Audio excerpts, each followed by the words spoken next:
Enforced synchronicity. What a delightfully Orwellian term. Like calling a prison a synchronized living space. Let me tell you what they're really saying.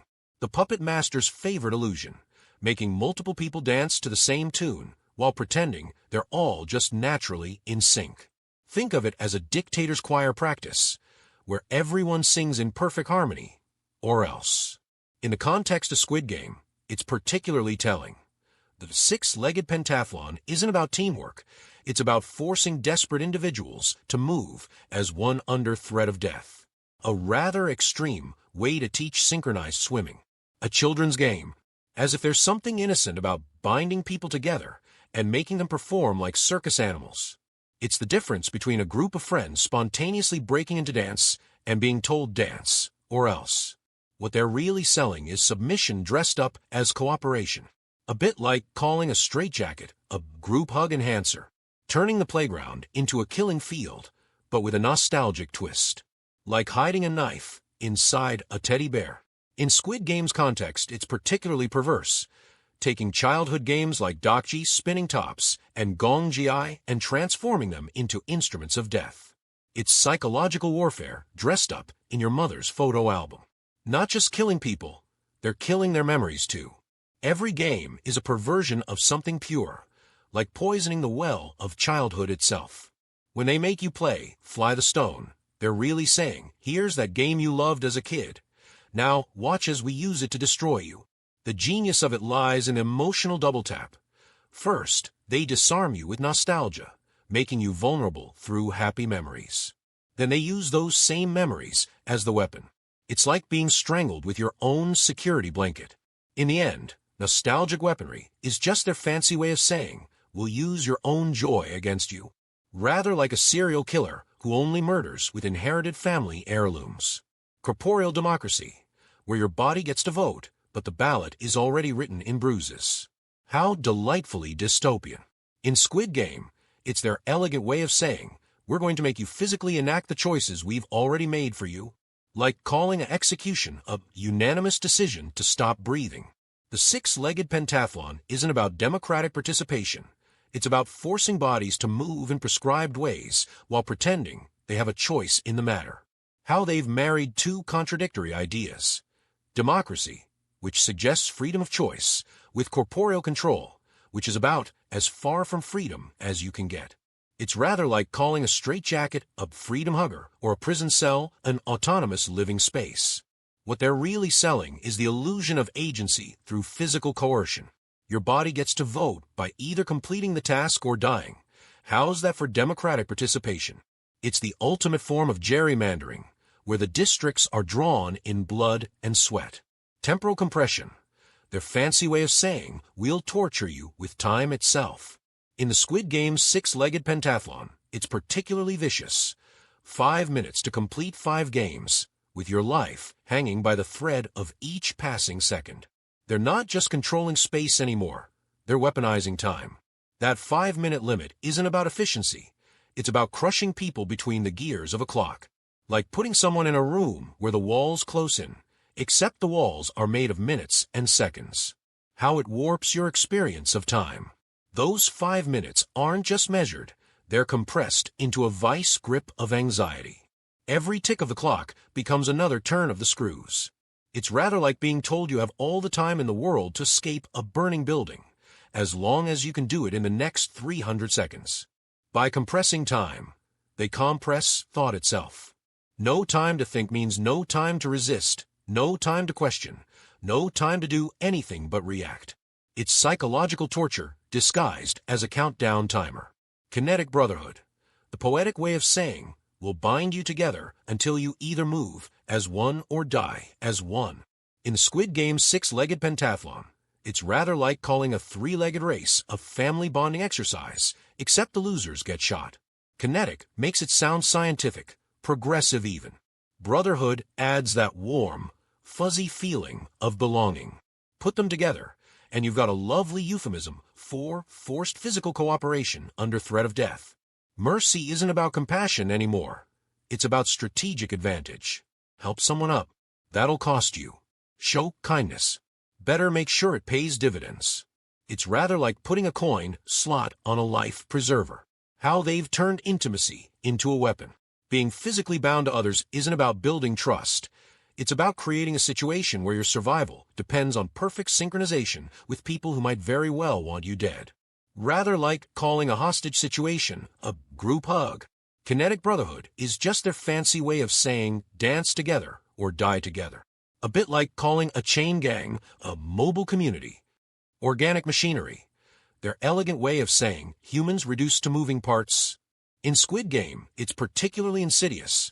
They're not just killing people, they're transforming them into components of their entertainment apparatus.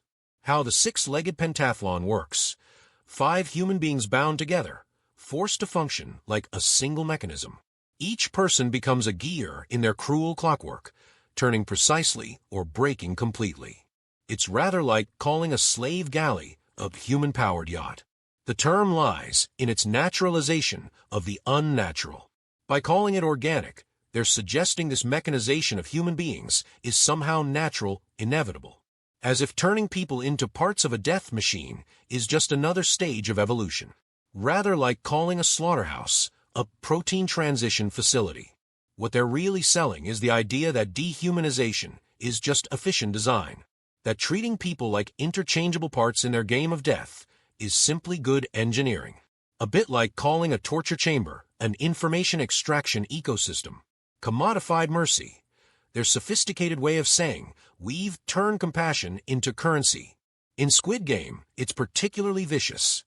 The way they turn basic human kindness into a resource to be hoarded, traded, or withheld. The real perversity is how they've turned the most basic human impulse, to help others, into a transaction. Every act of kindness becomes a cost-benefit analysis. Every moment of mercy must be weighed against its market value. A bit like running a pawn shop for the soul. In the end, commodified mercy is just their fancy way of saying even your humanity has a price tag. Rather like calling an execution a terminal refund. It sounds cleaner. Fragmented salvation. Their masterful way of saying will break your hope into pieces and make you die trying to put it back together. In Squid Game, it's the crowning jewel of their cruel lexicon. What they've done here in the six-legged pentathlon, they've taken salvation, that most whole and sacred of human desires, and turned it into a jigsaw puzzle written in blood. 5 games, 5 chances, 5 ways to die reaching for pieces of hope that cut like glass. Each fragment promises redemption, but the edges are sharp enough to slice through flesh and bone. Rather like being told you can have eternal life, but you'll have to assemble it from individual heartbeats. It's rather like being told you can escape hell, but only if you can build a ladder from burning splinters. The true perversion here is how they've made the very concept of salvation complicit in its own destruction. Every fragment of hope becomes a hook to tear you open. Every piece of possible redemption becomes another weight to drag you under. Want to save yourself? Better be ready to piece together your redemption from the broken bits they scatter before you. By fragmenting salvation, they've made hope itself into an instrument of torture. Each shard of possibility becomes another way to wound yourself with wanting. A bit like calling a maze of mirrors an infinity of exits. Technically true, but murderously deceptive. It's their crowning achievement, turning the human desire for salvation into the very thing that damns you. Fragmented salvation isn't just the punchline to their cosmic joke. They've taken the one thing that might save us, our hope, our humanity, our ability to find meaning in suffering, and turned it into the very thing that ensures our damnation.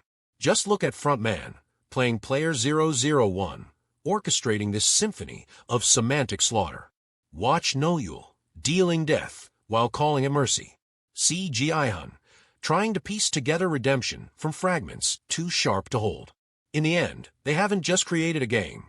They've built a cathedral of cruelty where every word is a prayer for survival, every phrase a hymn to horror, and salvation itself becomes the ultimate instrument of damnation.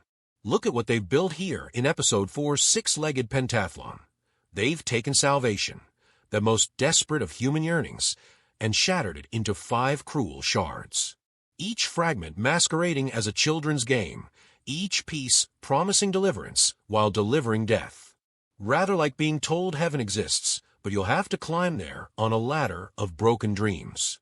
How they've weaponized everything, even game itself. From enforced synchronicity, forcing people to dance their death march in perfect time, to nostalgic weaponry, turning childhood memories into instruments of torture, to corporeal democracy, where your body votes with its dying breath, to temporal compression, crushing hope between the gears of time, to kinetic brotherhood, binding victims together in their death throes, to organic machinery, reducing humans to spare parts, to commodified mercy, selling salvation to the highest bidder. How they turned the game into another stage for carnage. And here we are at the end of their game, where we can finally see how all their elegant phrases, enforced synchronicity, nostalgic weaponry, corporeal democracy, temporal compression, kinetic brotherhood, organic machinery, commodified mercy, and now fragmented salvation. They're all just different masks for the same face of systematic cruelty. Really just different verses in the same hymn of horror. Their dictionary of deception, their thesaurus of torture, their lexicon of lethal games. They've crafted a whole new game, these architects of agony, where every game is a weapon and every meaning masks a trap. Now that's what I call a killer game. Now that's what I call playing with Squid Game to death.